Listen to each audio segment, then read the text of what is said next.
First, I'd like to welcome you to tonight's program. This is our kickoff to the Innovative Idea Competition that we do at the IEI every year. We'd like to start that off with an inspiration event, which is inviting some previous winners back to share their stories and their experiences with you, hopefully as a way to help motivate you to go ahead and compete in the competition this year. So the Innovative Idea Competition is for aspiring and early stage entrepreneurs, but it's for more than that. It's for people who like to identify problems and who like to solve problems, for people who like to propose solutions, test their assumptions, dig a little deeper, challenge what the status quo is. This is our 23rd annual competition, and it's managed by the Innovation and Entrepreneurship Institute, otherwise known as the IEI. So let's start with who's eligible. Well, all students, faculty, alumni, and staff of Temple University, the Temple community, are eligible to enter the competition. And we strongly encourage it because there's a lot of really good benefits to participating in the competition. Some key dates that you're going to want to either jot down or take note of, or go back to the website because these dates are also on the website. Tonight's event, The Road to an Idea, which is our panel discussion, as I mentioned. The submission deadline is October 21st, 11:59 p.m. Please don't wait until 11:59 p.m. to enter because everybody wants to load up on and submit their ideas at the last minute, but we encourage you to get them in before then. Finalists are announced a few weeks later on November 6th, and then the actual pitch competition is going to take place on November 12th, where you'll hear the pitches and then see the live announcement of the winners, and that'll be roughly from 4 to 5:30 on Thursday, November 12th. Why should you enter? Well, among other reasons, one is the prize money. So this year we have over $6,000 in cash prizes to award. The grand prize of $1,500. There are two prizes awarded for the upper track of first place and second place, two prizes for the undergraduate track, and then a People's Choice Award, which is voted upon by our audience. And then the Global Innovation Prize, also chosen by the judges, but for the team who has an idea that really could have global impact.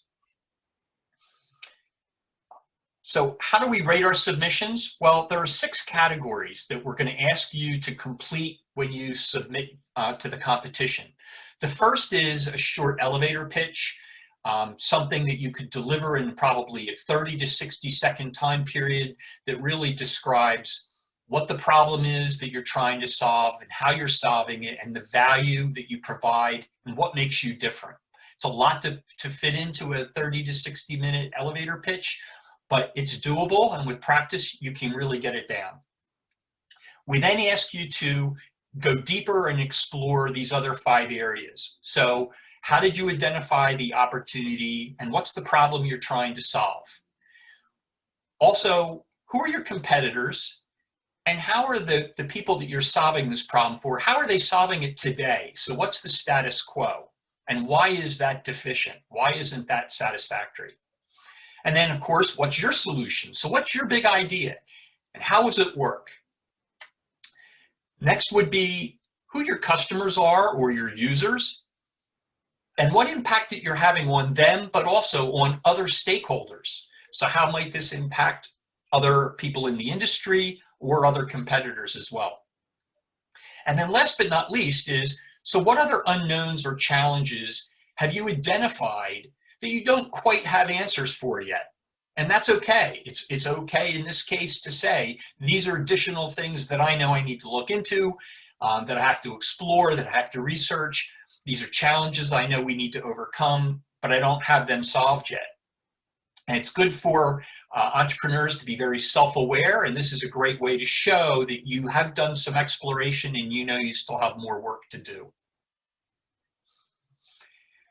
Now, I'm going to encourage you to all take out your phones or go get your phones so that you can use your camera on your phone, because there's going to be some QR codes throughout the presentation that you might want to snap with your phone so that it takes you right to these links.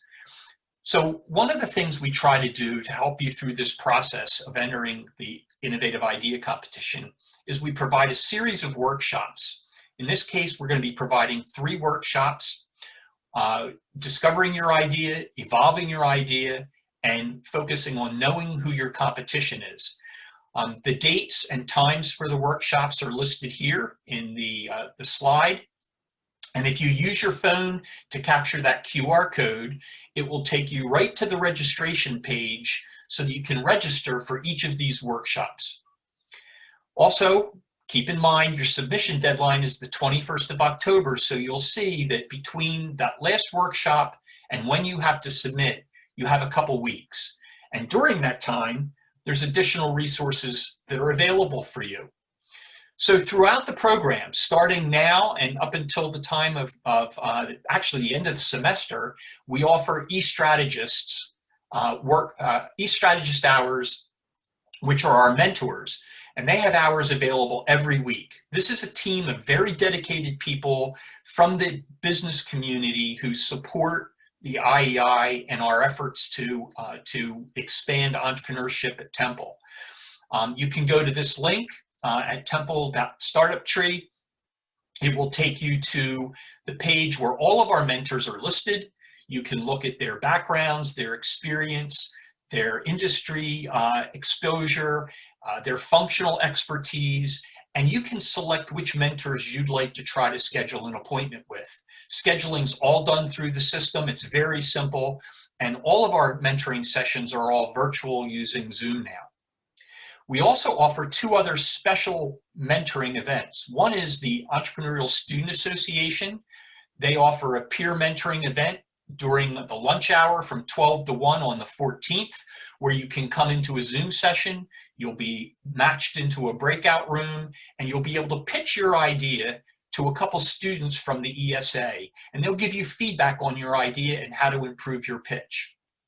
The following week, we do a special session with our e-strategists where they come in and they also devote a special hour to meet with students. And this is for any final questions, any final polishing up on your presentation before you go ahead and you submit on that Wednesday night, the 21st. And then also I want to point out that we have another organization in Temple University called Blackstone Launchpad. They're also focused on early stage ventures and entrepreneurship. And they also offer mentoring through their program, both Kate and Julie, and they have additional resources as well that they might point you to where you can get additional help from Blackstone Launchpad.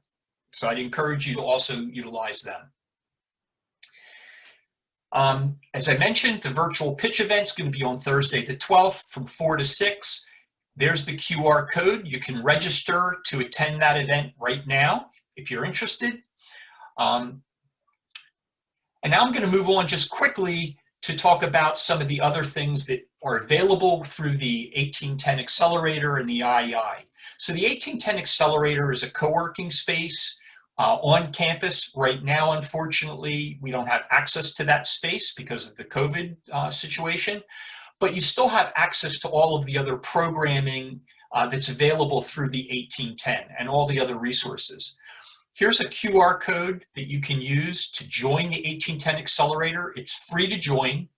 It gets you on our mailing list so that we have the ability to contact you directly to let you know when there are programs coming up or special events.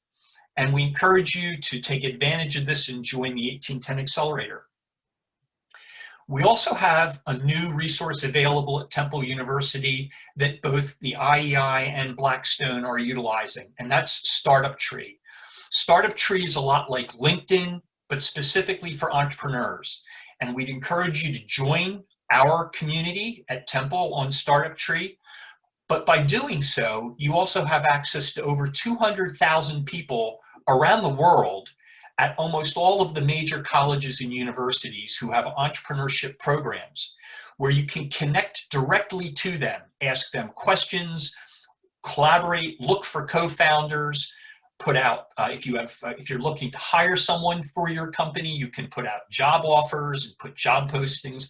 There are a number of things that you can do through Startup Tree. It's really the place to start when you're trying to think about and work on your entrepreneurial venture at Temple.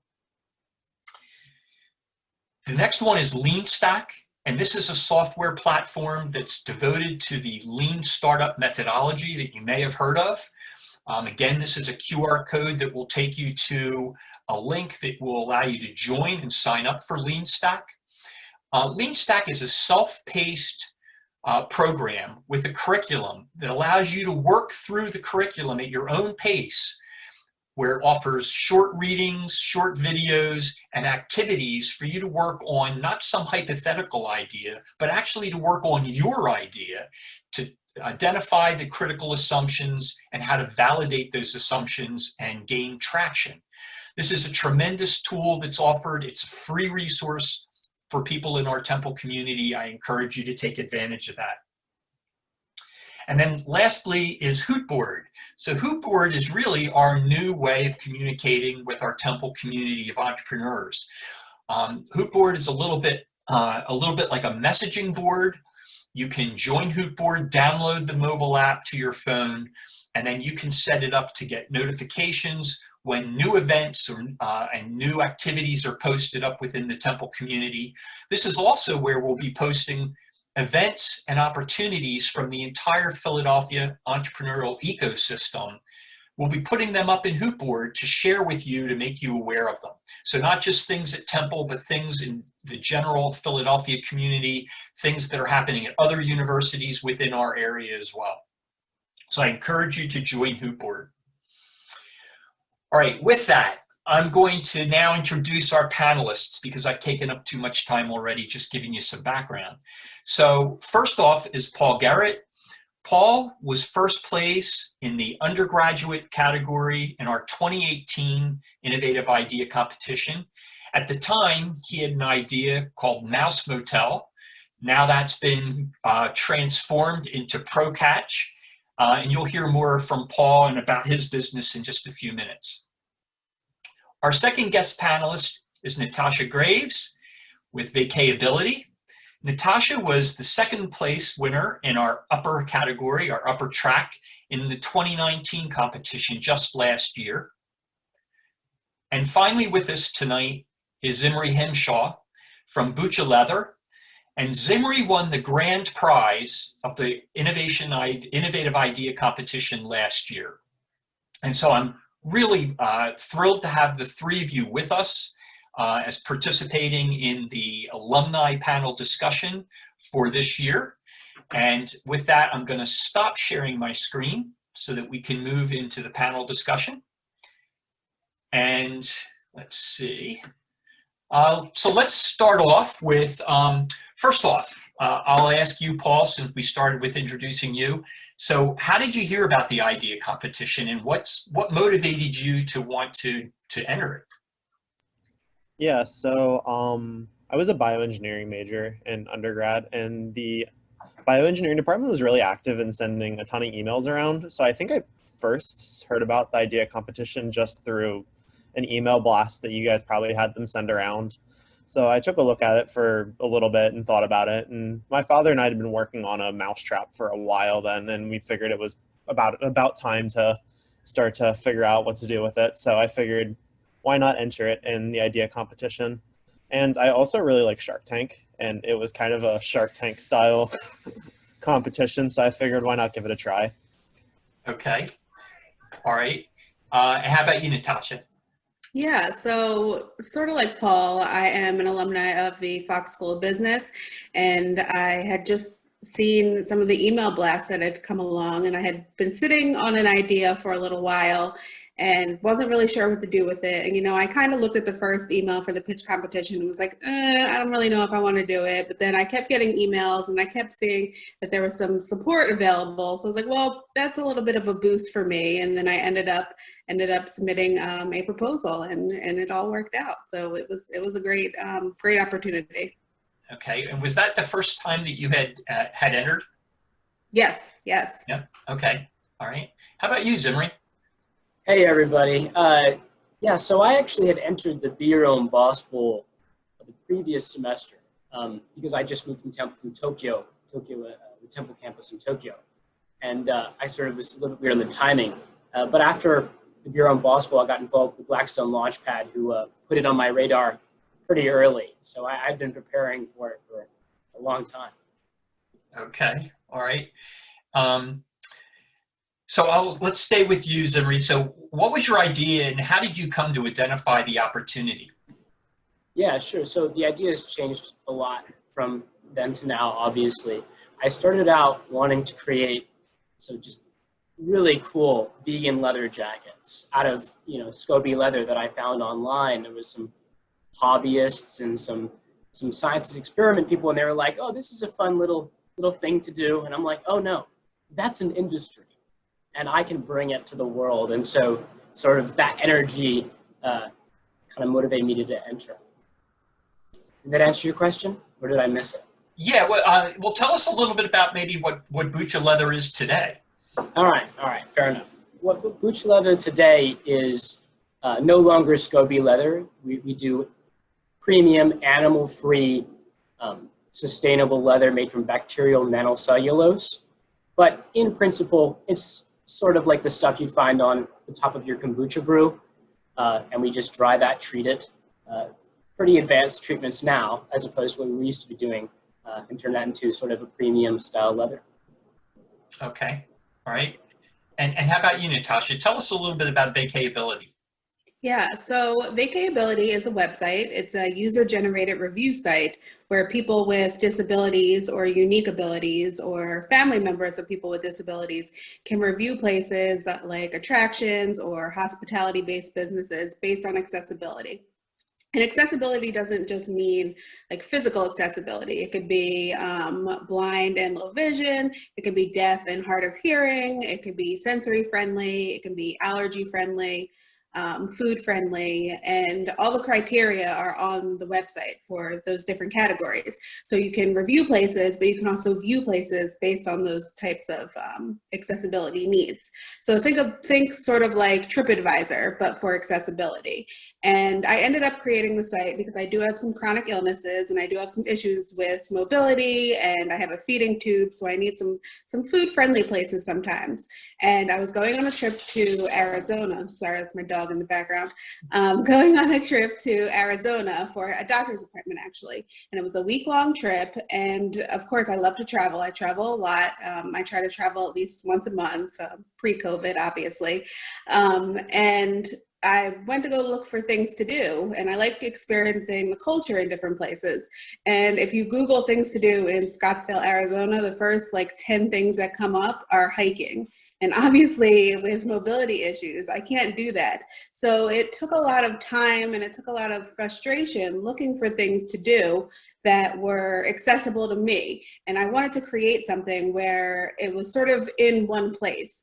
I could find places that were accessible to me in one central location. So that's where I started with the idea for Vacatability. Okay, all right, great. And then how about you, Paul?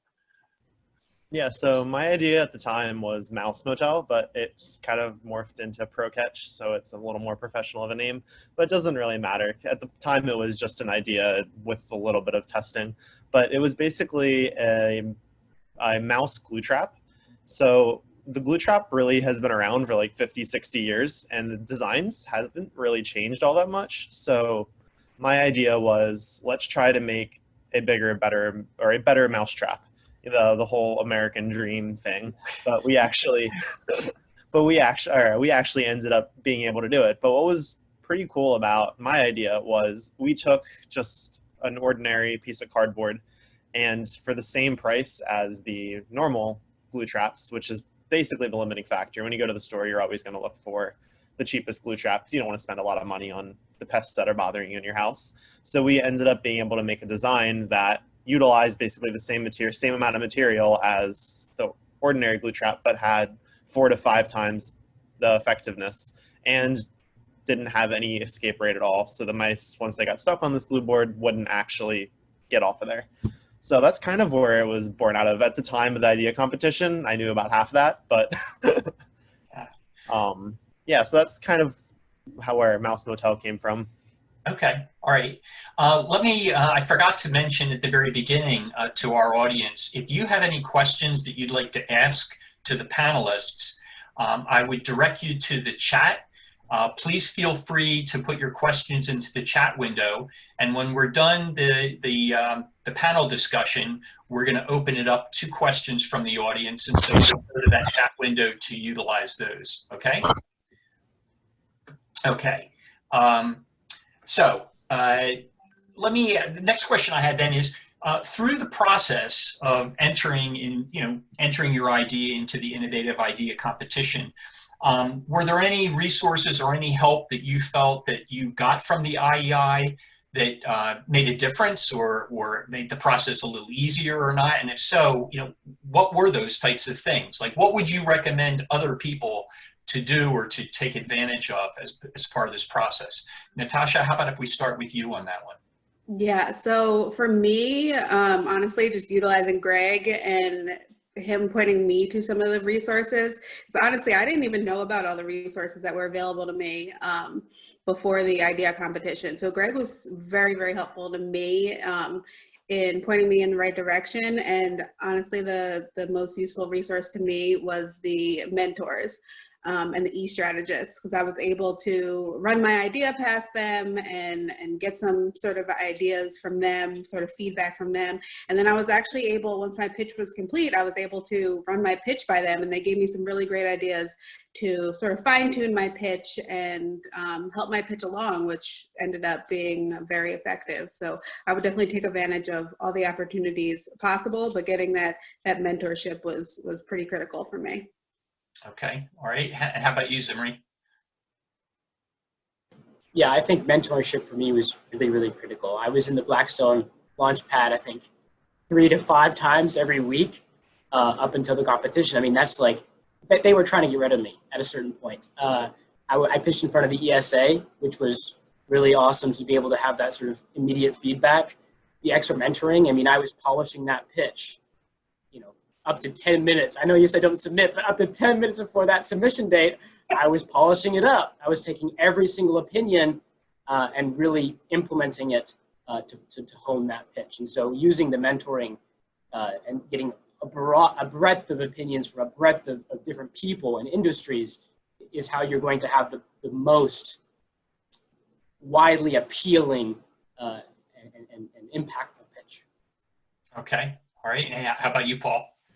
Yeah, I definitely agree with Zimri. The amount of eyes, like I went to some of those night sessions, and just the amount of people that you got to pitch to. I think I went to the first one and the last one. So the last one was where you actually like pitched your idea to a bunch of people. It was like a round table type thing. And I thought that was really helpful because sure, I may think mousetraps are super exciting, but most people don't. So it really actually helped me hone the pitch to the way that made it sound interesting even for the average person. And I think the first night I went to, it was like they had a bunch of professionals at each table, and you just went around and they just looked at a few of the slides that you worked up. And I thought that was really helpful also because it kind of helped me make my idea more understandable for everyone and not just me. Yeah, so one of the things you've all mentioned is, taking advantage of mentoring, but also getting these different perspectives, right? The different perspectives from people that might know your industry or might be completely ignorant of your industry or the problem you're trying to solve.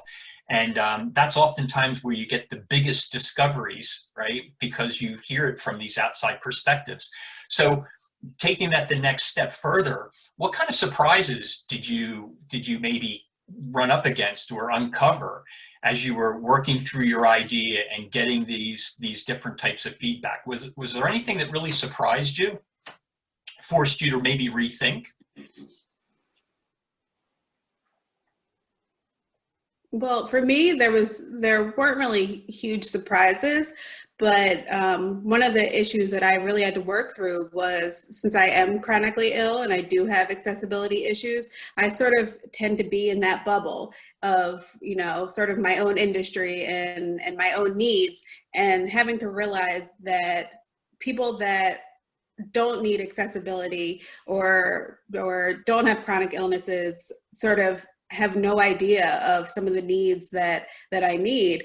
That was one thing I really had to work through. I really had to explain some of the things, explaining the need for accessibility, and explaining, you know, if there's a place that has one step in it, that's something that isn't accessible to somebody with a wheelchair. So sort of explaining things to people and bringing them into my world, which is sort of an issue with accessibility in general. It's sort of a out of sight, out of mind thing. People don't, it's not a thought right in front of them and not a priority because it's not something that they generally think about. So not only for the pitch competition, it was sort of an eye-opener for me in terms of the general industry. So sort of working through that and sort of thinking about that and having those opinions of people that aren't in the industry and don't really think about accessibility, or are in the industry and don't necessarily think about accessibility, was something that I really had to work through, and something that gave me a lot of ideas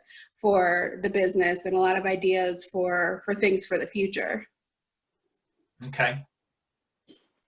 Zimri, I see you pondering. Yes, I think that was really well said about, you know, a different perspective and getting a different industry. Not everyone understands accessibility like you might. It doesn't have your perspective. You don't know what you don't know.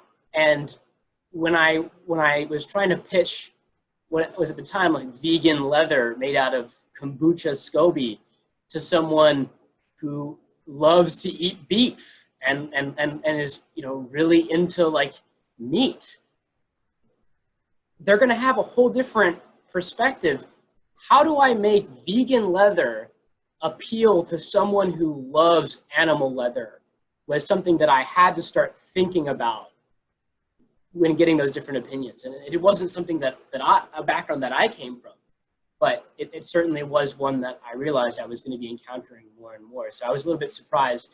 Some of the mentors were almost against what I was doing.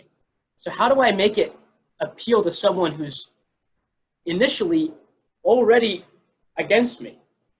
How do you make that, you know, how do you do that? And that's the challenge. And that was surprising, but also sort of enlightening. Okay. How about you, Paul? Was there any surprises in your journey with the idea competition? Yeah, there weren't a ton of surprises, but I think one of the main ones that I'd say I was surprised about is I thought I kind of had my idea really worked out. And as I went through the process and filled out a lot of the summaries and made the pitch, I'm like, oh, wow, I actually don't have everything figured out. There's a lot of gaps in what my idea, and I had to actually go back and think about how I could solve some of these problems that I stumbled upon. And I think that was the biggest surprise. Just being an engineer, I'm like, oh, this works. But obviously, going back and thinking about different perspectives, as we were saying, there's actually a lot more to do than you think. So yeah, in your case, you had a physical product that you had designed, right? But you had to go beyond just the fact that this product, you knew the product worked and you were willing to test it. I remember you were already in the process of testing it out and some of the prototypes. But I guess it was going beyond that to look at how do you take that idea potentially and make it something that's really viable and as a business out into the market. Was going beyond that initial design phase, right? Yeah, and at the time, our trap was 5 to 6 times the price of a regular glue trap.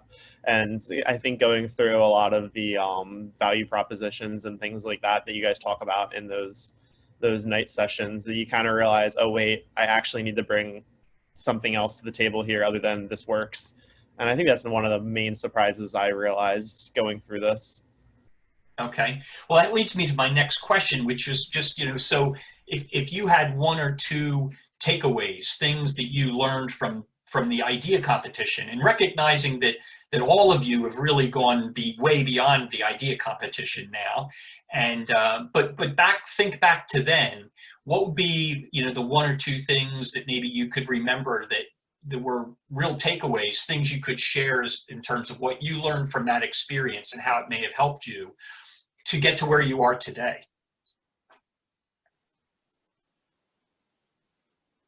Natasha, I you mean, want to start? I sort of agree with Paul. It was getting that feedback from people.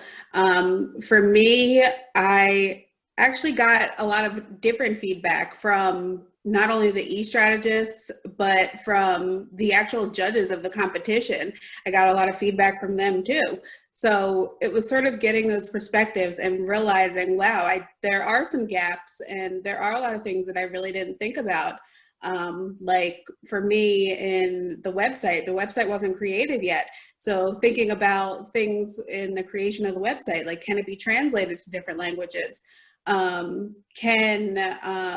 Can I protect those ideas, and what can be done in order to protect those ideas from larger corporations like TripAdvisor or like Yelp, and thinking about things like that weren't even on my radar yet.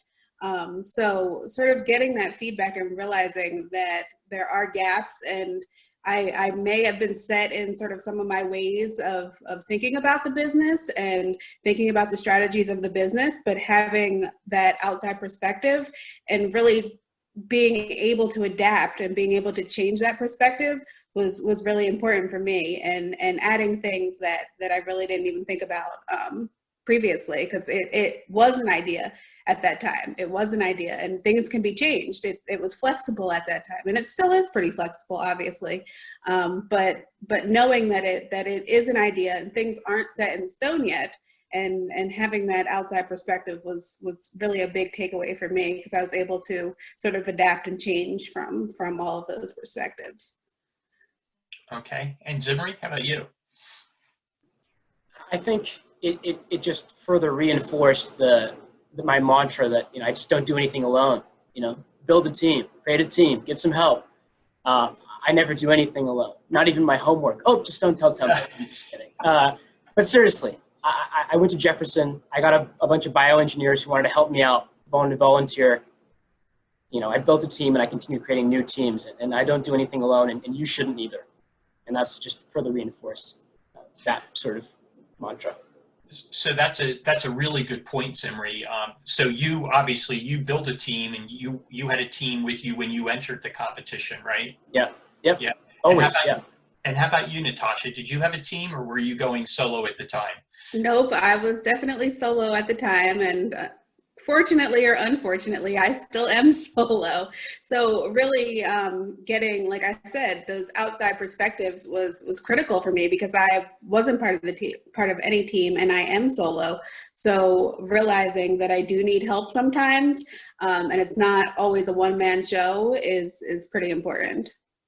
Well, so I would encourage you to take advantage of Startup Tree. Oh yeah, I was literally just on Startup Tree before we started. I just got a couple new connections, so I'm on Startup Tree, and I'm really utilizing that right now, because there are some things that I currently do need help with, even as the business has already taken off. So getting team members now and getting that outside help is definitely something from all phases of a business that is really important. All right, good. And Paul, you kind of had a built-in team, right? Yeah. So yeah, I had worked on this a while with my father, so that was kind of the team to start. And yeah, we definitely branched out, and we found some more people as obviously the idea progressed. I ended up entering the BYOB afterward, and got to figure out how to start manufacturing and that type of stuff. You can't just do alone or with two people. You need a whole team for that. But in terms of the question that you asked, like, what did you learn from the experience? Yeah. I'd say the biggest takeaway is don't be afraid to change your idea. Don't be set in stone. If someone says this, you should do it this way, or like a lot of people are telling you one way or another, I would definitely agree. Like, don't be set in stone with your idea. Think your idea is gonna not change. It's gonna change over the course of a few months until you enter the idea competition. And even afterwards. Definitely afterwards. Yeah, definitely afterwards. Yeah. And I mean, that presentation, our trap looks nothing like that anymore. Right. And Paul, again, I've known you for a few years now, and so I've seen the evolution, and your idea I would say has slowly evolved, not just in terms of the design, but in terms of just how you've presented it, and your business plan, your business model has changed. Zimri's had major pivots in terms of his. Yeah, really major. Actually, I'd love to answer one of the comments, or one of the chat questions that was related to that, if that's all right. Yeah, go ahead. Kazi Ahmed, which apologies if I mispronounced your name there, asks, were there any core changes to the operational plan or revenue streams that you had thought of at the time versus what you actually ended up presenting? Yes. We've had some really fundamental changes. Again, started off wanting to create vegan leather jackets, ended up selling, animal-free or vegan leather. We went from a B2C to a B2B business model. It's very fundamentally different than what we started with, and you should not be afraid to do that. So hopefully that answers your question. Type in the chat if I got you. Yeah.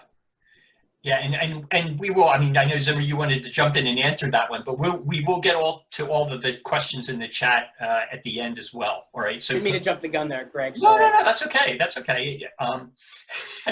No problems.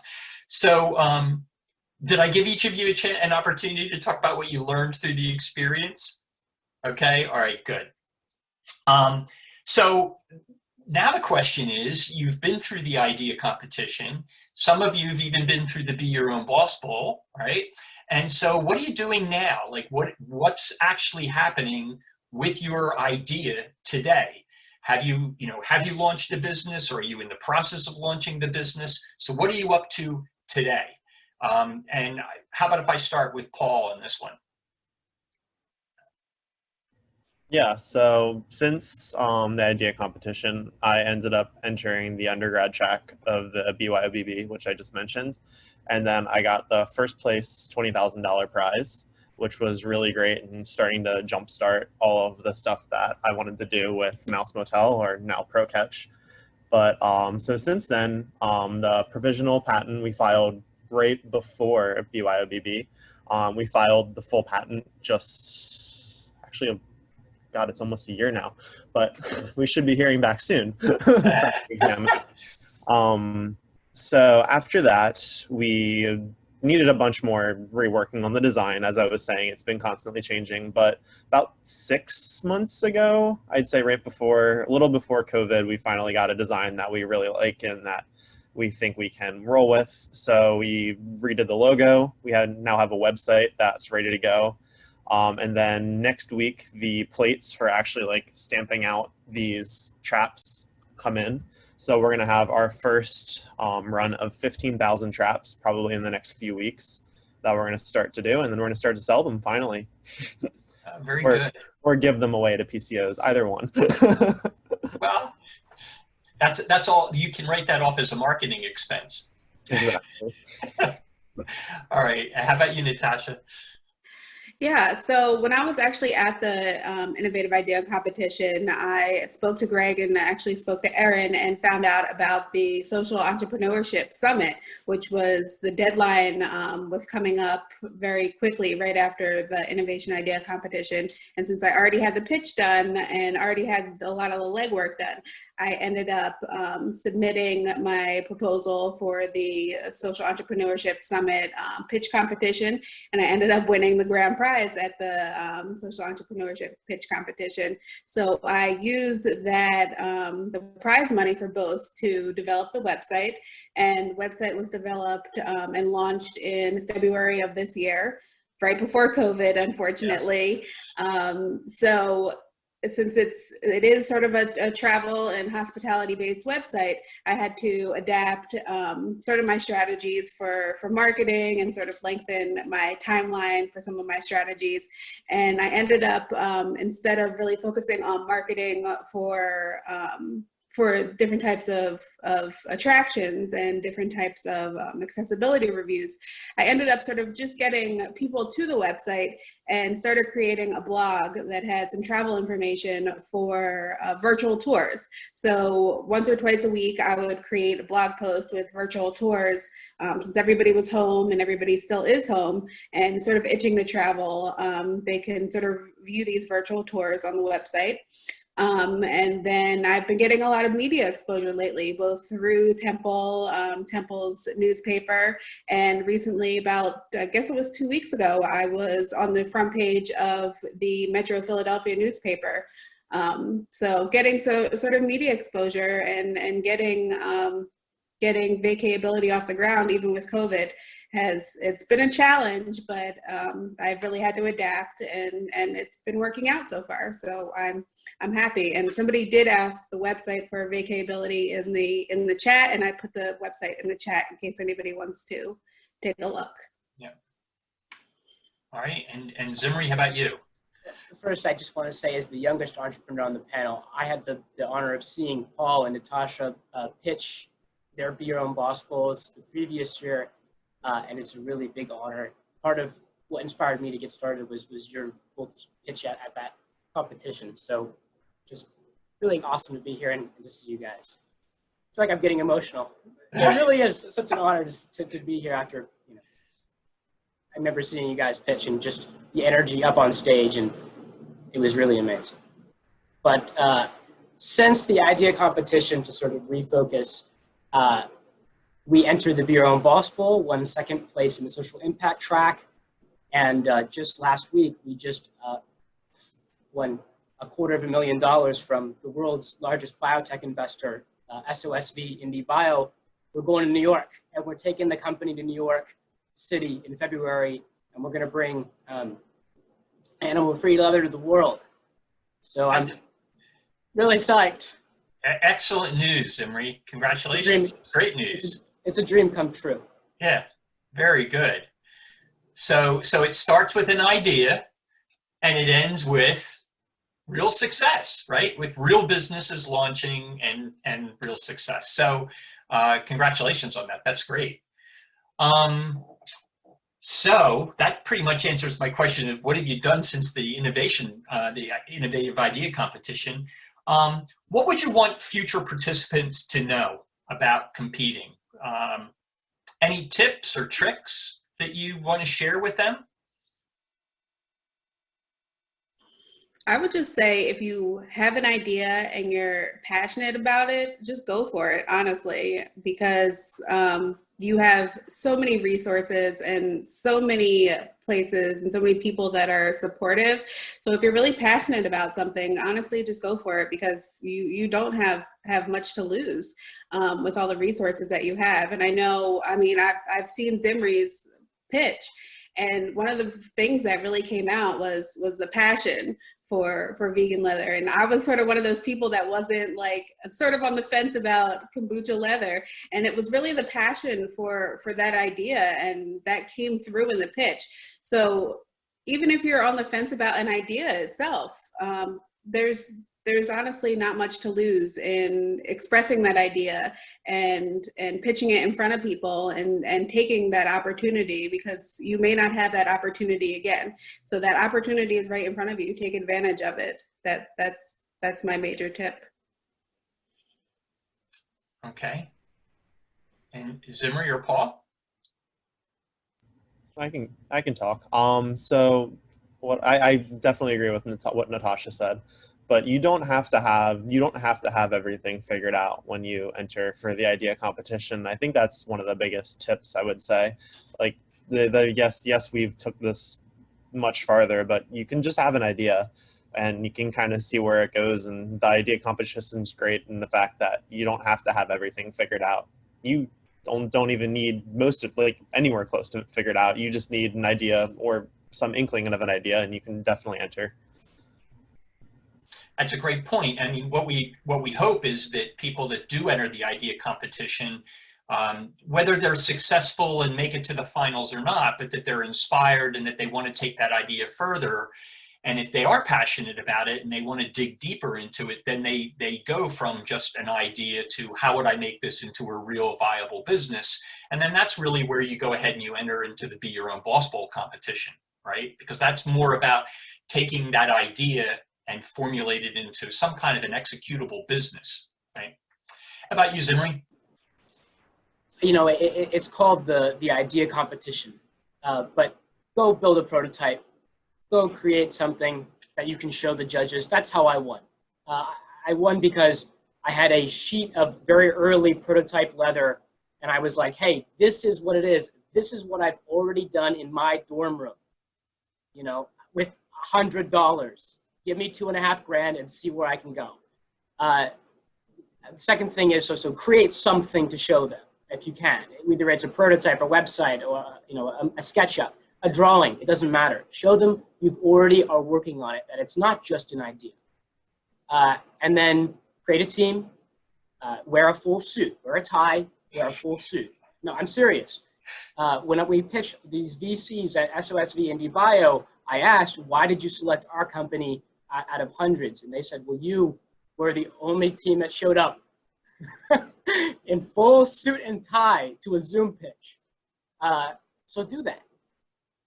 Take a breath, make sure you're in a good space, and pitch it like you're pitching $1 million VC fund, because eventually you will be. It's very good advice. Very good advice. And for you, it's very prophetic, right? You know. Yeah. Okay. So was there anything particularly hard? I mean, Paul, you talked to actually how easy it is, but was there any aspect of submitting to the idea competition that any of you felt was difficult? Any area, that you had to respond to that gave you trouble? Making your idea understandable. What's in your head is definitely doesn't always translate to, or never really translates to a piece of paper. So being able to write out your idea so it makes sense to the judges or whoever's looking at this for the competition, I think is probably the most difficult part. Just getting what's in your head on a piece of paper. Okay. All right.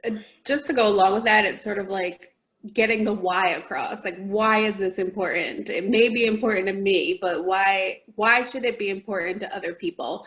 Just getting that across, getting that really in there is something that was sort of difficult and challenging, and I agree with that. Yeah. I think for me, it's about focusing on the problem, right? Because you want to focus on the solution, or you want to focus on what you did, but don't focus on what's the issue here, because out of that comes the opportunity. And if you can convey that really, really well, the judges will see that. All right. Yeah, that's excellent advice as well. All right, I'm going to move on to questions from the audience. All right. So we already addressed the first one. So let's talk about what's in place to help protect your ideas. So how did each of you feel about sharing your ideas so openly, so publicly? And then what advice would you give about how you went about protecting your ideas? I mean, obviously, right. You have some IP that you just don't disclose. Either it's a formula or a diagram. There's some parts you just don't show to anybody, not even your mother. But generally, your general idea, if you've thought of it, 100 people have thought of it. Don't be afraid to share it, because it's a risk versus reward. I mean, to get to the next level, you've got to take a risk. That risk is exposing your idea a little bit to a few different people. It's risk versus reward, like every other business decision. But definitely protect your core IP. You don't want to let that go. But risk versus reward. Okay. Paul, Natasha? I think, so actually it was at the pitch competition. I had pitched and was waiting for the results and sort of mingling with my friends and family in the audience. And someone had come up to me and said, wow, I had the same idea, but there were things that I didn't think about. So like Zimri said, there are some people that have the same idea as you, but keep things hidden. So keep some of your IP hidden, some of your ideas, because people may have similar ideas, but you want to be competitive. So stay competitive, or be flexible in changing your idea to remain competitive and adapt, I think, is pretty important. Okay, and how about you, Paul? Yeah, I agree. Keeping some things to yourself is always a good idea. I think I ended up filing a provisional before the idea competition, so I was a lot easier to disclose a lot of the stuff because I had already written it down. but as you go on too, things tend to change, as I said before. But yeah, that's definitely protect your ideas when you have something that you think is worth protecting. And make sure to read your contracts, people. Read your contracts. Get a lawyer, have him or her or them read that contract, right? Well, that's further down the road. No, it's not. You have to sign one to enter the idea competition. Or is it the Be Your Own Boss Bowl? No, that's if you win the Be Your Own Boss Bowl. Okay, make sure you read your contracts. So I want to throw my 2 cents in on this as well in terms of IP. I agree with Zimri that it's a risk reward. I would encourage you to share your ideas and get feedback on your ideas. And I also agree that, yeah, if you have that idea, probably 100 other people probably have the same or similar idea. And so I've spoken, I will tell you in my experience at Temple, I've spoken to hundreds of students who will tell me, well, I don't want to tell you what my idea is because how do I know you won't steal it? And I would say to you, in most cases, you'd be so lucky that your idea is that good that somebody would want to steal it to begin with. And I don't mean to, sound facetious there, but people come up with ideas all the time. And typically, if you've been working on and thinking about something, you have what we call the secret sauce, whether it's a trade secret or some specific knowledge that other people aren't going to have and aren't going to know. And so that's what you don't share. Sharing information about the idea, like when Paul had to talk about, well, I've got a better mousetrap. I've designed a better mousetrap. And this is kind of how it works. But he wasn't releasing design specs so that somebody could take it and completely copy it, right? And same thing with Natasha, all right? So you want to make sure that you protect the secret sauce, okay? But not give too much away. But you do have to share your idea with other people. When you meet with a mentor, our mentors at Temple, or mentors in general, if you sit down with them and you open the session by saying, here's an NDA, a non-disclosure agreement that I want you to sign. I'm not going to tell you my idea till you sign it. That mentoring session is going to be over right there because they're not going to sign it. They hear hundreds of ideas a week. And so they're not going to sign a document that's going to bind them legally to listen to you. And believe me, they're only there to help you. So that's, that would be my advice. There was a question about provisional what? So there's in the patent or idea protection process, you can file for a patent, which is protecting your idea. It's typically more associated with technical specifications and things of that nature.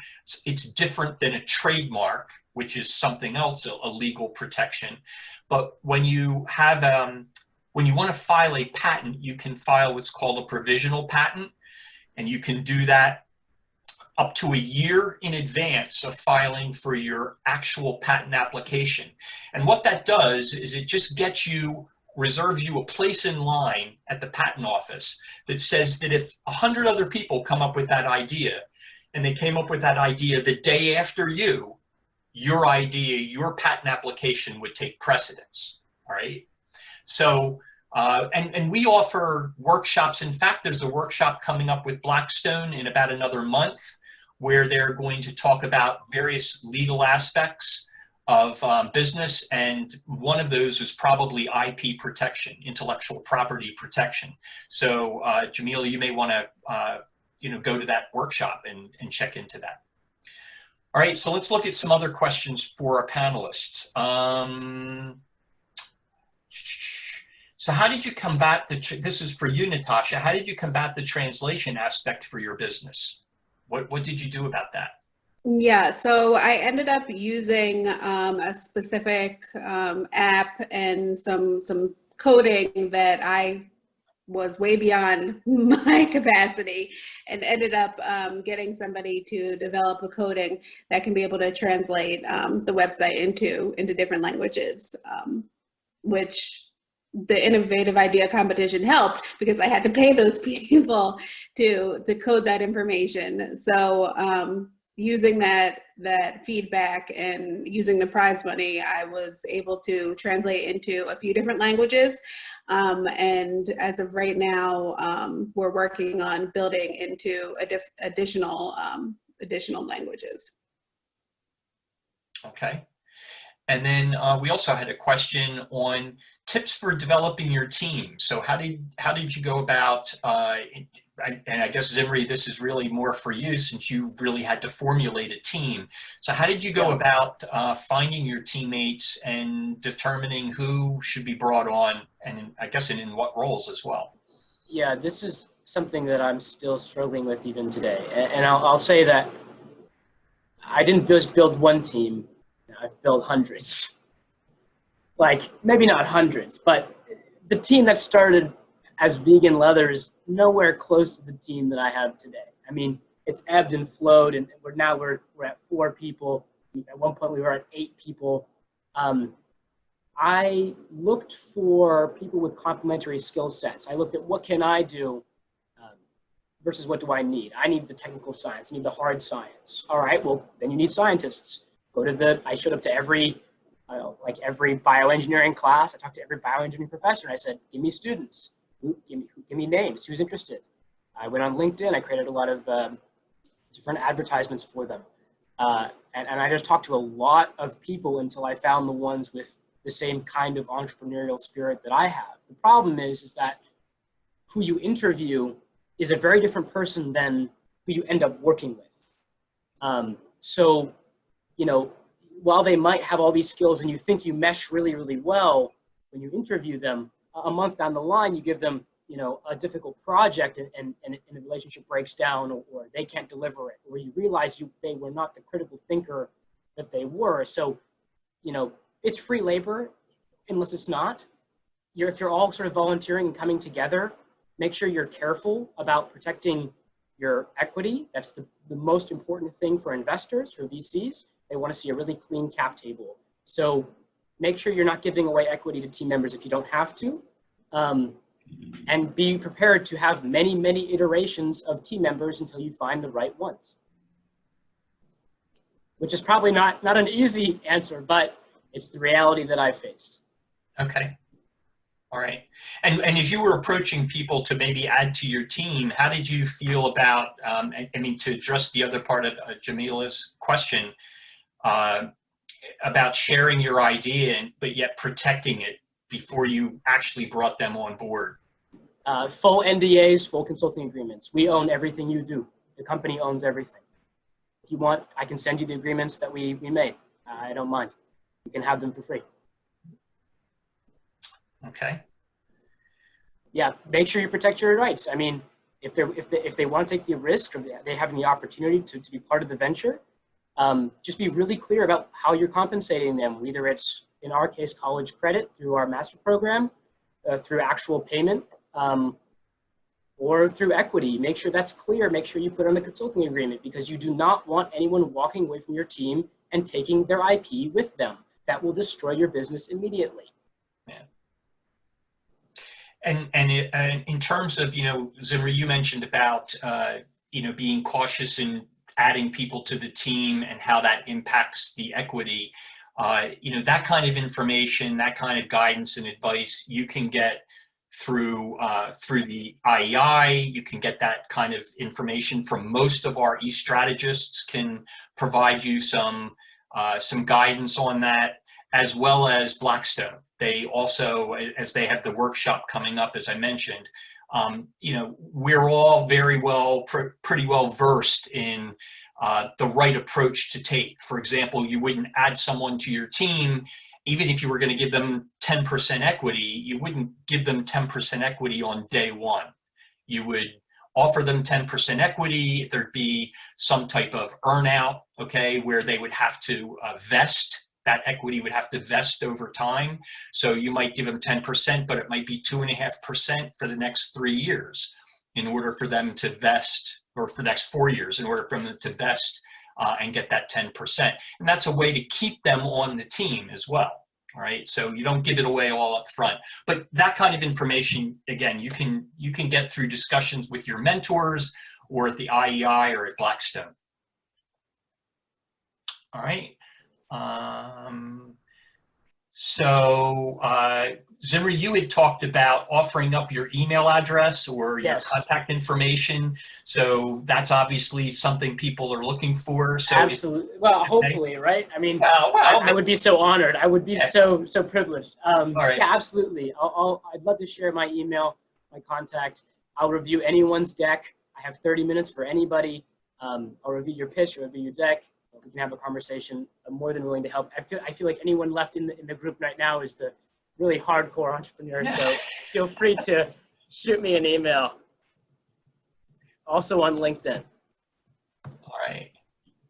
Yeah, I'm in the same boat. I already shared the website. You can contact me via the website, and I'll drop in my email address. I'm willing to answer any questions about Vacatability or take a look at somebody's pitch deck or offer any type of advice that you're looking for. So another question came in: can people enter more than one idea? Yes, you can. But I did. But we don't typically encourage it. But you can. All right. Greg doesn't like that.